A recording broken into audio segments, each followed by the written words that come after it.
In today's video, I am going to brag about my life. And I know that sounds silly, but essentially what I came to realize is that what I do, what I'm trying to promote here is the things that I uncovered that allowed me to live like just an amazing life. And despite not having like this ton of like outwardly success, like yes, I'm comfortable and I'm making good money and all of that. But despite not having any of that, I am still like really, truly happy. I'm still really, truly stress-free. I'm still uncovering the things inside of me that are limiting me, and I'm okay in anything that shows up. And that's essentially what I'm promoting. And so I figured I would just spend, the next 10 minutes here just talking about my life and talking about what is possible so that you can experience for yourself the same thing that I'm experiencing and just enjoying life. And if you're interested in learning how to enjoy life more, then this is a podcast that you want to listen to. My name is David Haas, and I've spent the last 20 years of my life uncovering why I am the way that I am. And through this process, I recognize that lots of other people want to know this too. And so I created this YouTube channel. And this YouTube channel is where knowledge meets implementation. We're not just going to have more information, because knowledge without implementation is just entertainment. This is going beyond entertainment. This is about where we put this stuff into action. So if that sounds like a place that you want to be, I kindly ask that you just subscribe and like so the algorithm shows you more content just like this. Now let's get into the good life. Okay, so let me just tell you about my life and why it's so good. And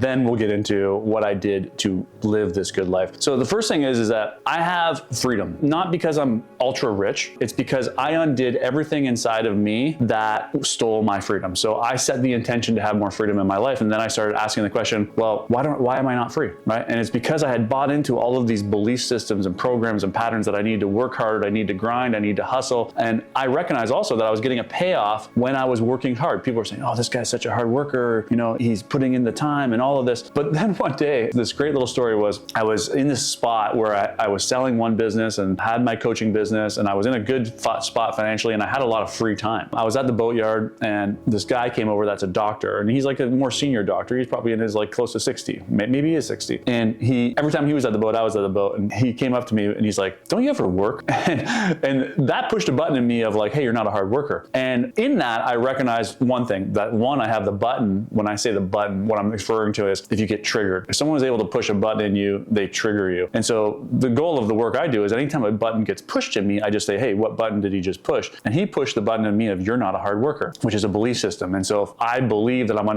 not a hard worker, I believe that I'm not worthy of success, and I better go out and start working hard, right? And so, but because I do this work, I was able to take a step back, because I did a lot of work on undoing the button of not working hard enough. And I said, why did that bother me? And what I recognized in that was that he was the one that was actually bothered. I'm like 20 years younger than this guy, and I have what he wanted, which is freedom. He's a doctor. He went to school. He's ultra smart, and he's a great doctor. He's a friend of mine, so I'm not bashing the guy. I'm just saying he did all of the things right, but he still didn't have what I had, which was freedom, right? And while it was focused on like this outwardly success of like, hey, I had the money kind of thing in that time, so that's why I had more free time. But it was also about me undoing the belief that I had to work hard, grind, and hustle in order to get there, right? And so recognizing that, I think the biggest recognition, I guess, for why I live the good life is because I, with 100% certainty, know that nothing out there is going to solve for anything that's going on inside of me. And so once I understood and believed that, then instead of trying to go out there and get the thing that I thought would solve my problems, I always looked within. So I just did this with freedom. I said, I think more money is going to get me freedom. And the number I always had in my mind was like 10 million bucks. So if you get 10 million bucks in the bank, you can live off of 10% interest, and you live off $1 million a year, and you're living a pretty good life, and you're probably not doing too much. Okay. But once I realized that, I knew that I would just increase my lifestyle. I'd drive nicer cars, live in a bigger house, and then I wouldn't have freedom again, right? That's my MO. That's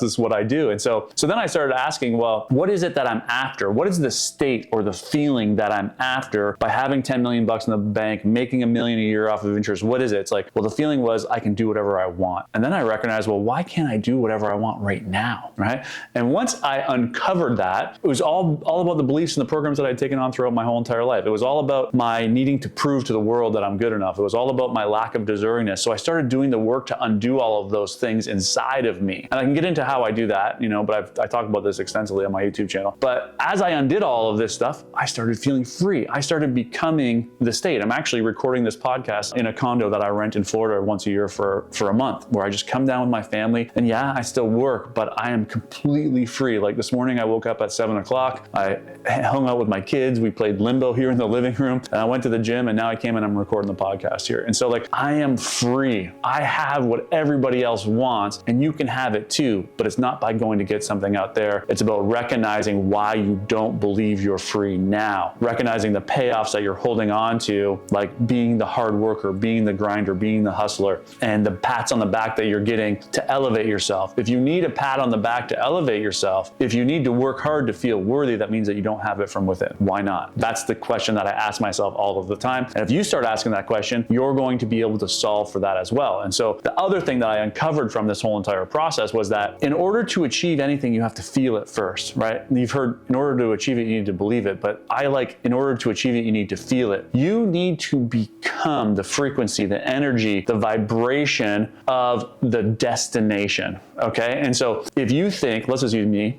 if I thought $10 million was gonna get me free, then that means I'm not free now. So if I solve for internal freedom, because it already exists for all of us, and I start to feel free now, as a natural consequence, I will attract the $10 million, okay? And so this was like the biggest aha for me when I kind of had it, was like, oh, I just need to keep solving for all of this stuff from within and it'll just flow into my life. I did it with money. I've done it over and over. I did it in relationships. In fact, any single thing that I want, I can just look at how I will feel once I will get there. And then I ask myself, why don't I feel it now? And then I solve for that. So this is the thing that has really shifted me into like living the good life, is just complete and utter belief that I can have anything that I want. And I know the exact process on how to get it. So that is super powerful. The second thing is I don't want to say I don't get stressed, because sure, there are moments of stress in my life, but the way that I deal with that is way different. Okay. So in the past, if I had a situation that made me stressed out, my go-to was to work harder, was to stop everything that I was doing that was making me live a pretty decent life, like taking care of my house, spending time with my wife, spending time with my kids, and just put all of my time, energy into solving that problem. And I wouldn't let my foot off the gas until it was resolved. Sounds really good, doesn't it? Right? Sounds like, okay, well, that's what you had to do to make it happen. But the reality of that was it was all fear driven, right? And so I did all that because I was so afraid of not having enough. That was my big core go-to. When I was a kid, there were moments in my life where I felt like I didn't have enough, I was less than. And because of that pain, I never want to go back there. The mechanism of the mind that was created to never go back there was to work hard, okay? And so now when stress shows up, and I've had it multiple times because I basically started a new company and it's a startup, there's huge cost, there's huge holding cost and holding this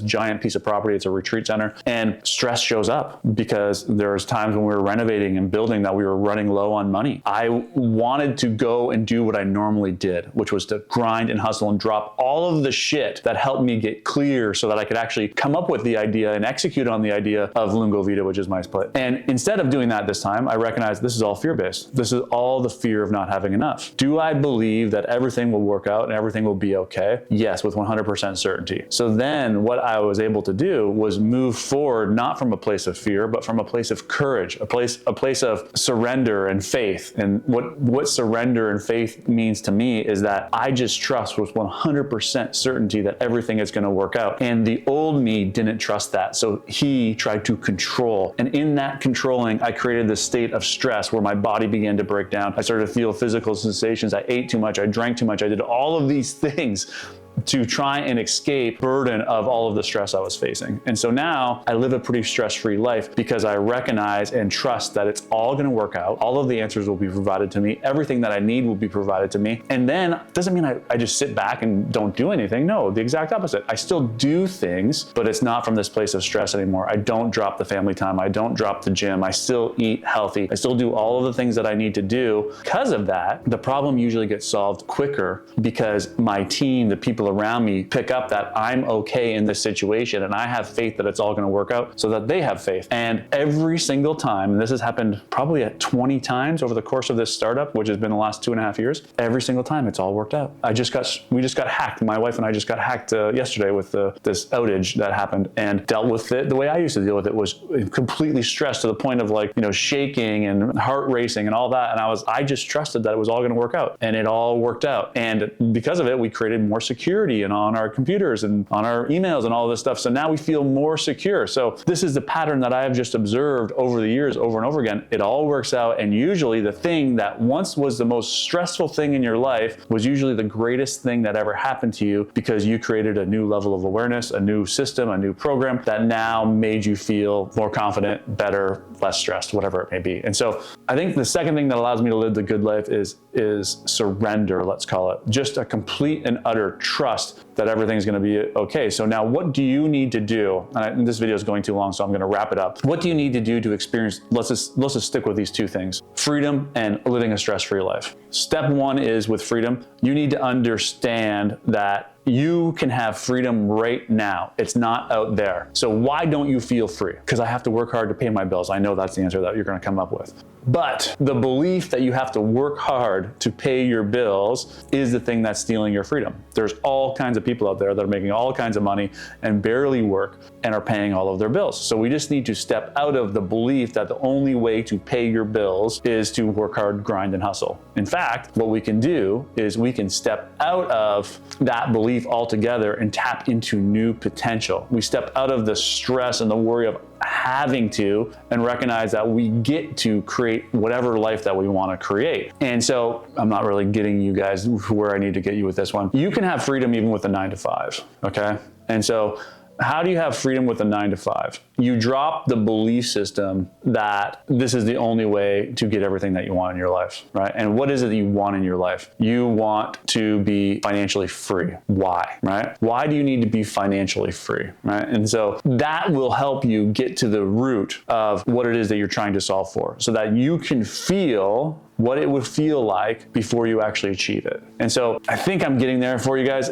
You have to feel it first before you can achieve it. And so we are trapped in a cycle of belief systems, and we need to start unpacking those belief systems. If we can unpack those belief systems, we are going to move towards that state. So we want to ask, how do you want to feel? And then we want to ask, why aren't we feeling it right now? The second thing is we need to move to a complete state of trust and surrender. And so how do you do that? Well, when stress shows up, you ask yourself one simple question: what am I so stressed about, right? Stressed about losing money. Okay, what will happen if you lose money? Then you'll use this and then what ladder. And then I won't have enough money to pay my bills. And then what? And then I won't have a place to live. And then what? Then I'm gonna have to ask mom and dad for money. And that's kind of like when the bell goes off and goes, oh yeah, that's what we're trying to avoid. We're trying to avoid the pain of failure. We're trying to avoid the pain of going back to mom and dad. And so if you just go through that and then what process, just keep asking yourself, and then what? When the one and then what hits, you're gonna go, oh, that's what I'm trying to avoid. Where did I first experience that in my life? What does it feel like to fail? What does it feel like to be less than? What does it feel like to not have enough? Where did I experience that in my life? Allow yourself to heal from that pain. And when you do, you will no longer need the mechanism of stress to help you avoid that pain. The mind creates stress to avoid pain. The function of the mind is to help you not re-experience pain, right? And when you see that and you know that, then what you can just say is, well, I'm willing to stand in the pain. And if you're willing to experience the pain of being poor, for example, then the mind will shut up about trying to protect you from being poor, because you're basically saying, I'm okay in poor. And if we do those two things, then we can move to surrender, which is this complete and utter trust that no matter what happens, we are going to be fine. And it takes some time to get there. It took me a long time to understand the concept of surrender. But if we can start undoing why we are the way we are, we can start asking the question of what will happen, what is all of this stress about, walk ourselves down the and then what ladder, and then we're okay there, then we can move into the trust of God, universe, source power, whatever it is you want to call it. And we just recognize that there is an energy that is moving us all towards a life of ease and flow. If you want to get connected to this, go watch the series 1923, which was 100 years ago. They were living in horse and buggy. They were shitting in outhouses. They had no electricity, right? That was 100 years ago. What mechanism allowed us to move to where we are, where you're sitting at home right now watching this video. There is an unconscious mechanism, call it evolution, call it whatever you want to call it, but it is working for you.